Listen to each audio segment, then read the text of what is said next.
کیا عورت تراویح کی امامت کرا سکتی ہے؟ نہیں کرا سکتی.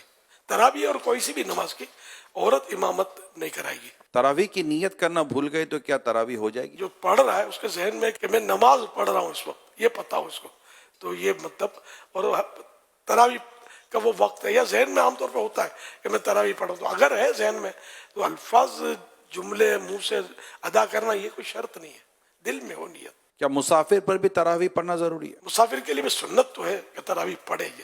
اب تو سفر بہت آسان ہے اسے. کیا تراویح میں ہر 2 رکعت کے بعد جو بیٹھتے ہیں وہ فرض ہے؟ 4 رکعت کے بعد بیٹھنا مستحب ہے، اور نہیں بیٹھا تو کوئی گناہ نہیں ہے.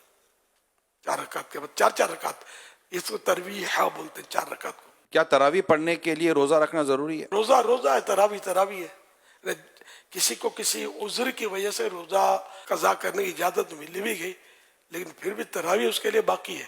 جو سنت موقع ہے اور وہ ادا کرنے کی طاقت ہے، اور کوئی یہاں بھی رکاوٹ ایسی نہیں ہے، تو تراویح تو اس کو پڑھنی ہے. محلے کی مسجد چھوڑ کر دوسری مسجد میں تراویح پڑھ سکتے ہیں؟ بہتر یہ ہوتا ہے کہ اپنے محلے کی مسجد میں بندہ پنجگانہ نمازیں پڑھے، لیکن جہاں جمعہ ہوتا ہے تو وہ جمعہ پڑھے گا.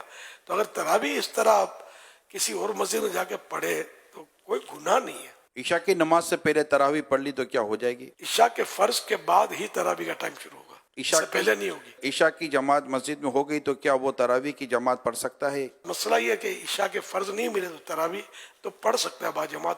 بہتر یہ کہ وطر با جماعت نہ پڑھے. عشاء کے فرض تو میرے پڑھنے ہوں تو انڈرسٹوڈ ہے، تو ابھی اس کہ عشاء کے فرضوں کے بعد ہی تراویح کا وقت شروع ہوتا ہے. کیا وطر کے بعد تراویح پڑھ سکتے ہیں؟ پڑھ سکتے ہیں. کیا نابالغ بچے کے پیچھے تراویح پڑھی جا سکتی ہے؟ نابالغ صرف نابالغوں کی امامت کر سکتا ہے، بالغ اس کے پیچھے پڑے گا تو بالغ کی نہیں ہوگی. تراویح کا آخری وقت کب تک ہے؟ صبح صادق تک. جب روزہ بند ہوتا ہے نا، سحری کا ٹائم ختم ہوتا ہے، اس وقت تک تراویح کا ٹائم بھی ہوتا ہے. دعائے تراویح یاد نہ ہو تو وہ کیا کرے؟ دعائے تراویح یاد ہو تو پڑھے اچھا ہے، نہیں پڑھتا کوئی گناہ نہیں ہے. درود شریف پڑھے اس وقت، کوئی بھی ذکر و اذکار کرے. پھر فرض چپ بھی بیٹھا ہے تب بھی کوئی گناہ نہیں ہے اس پر.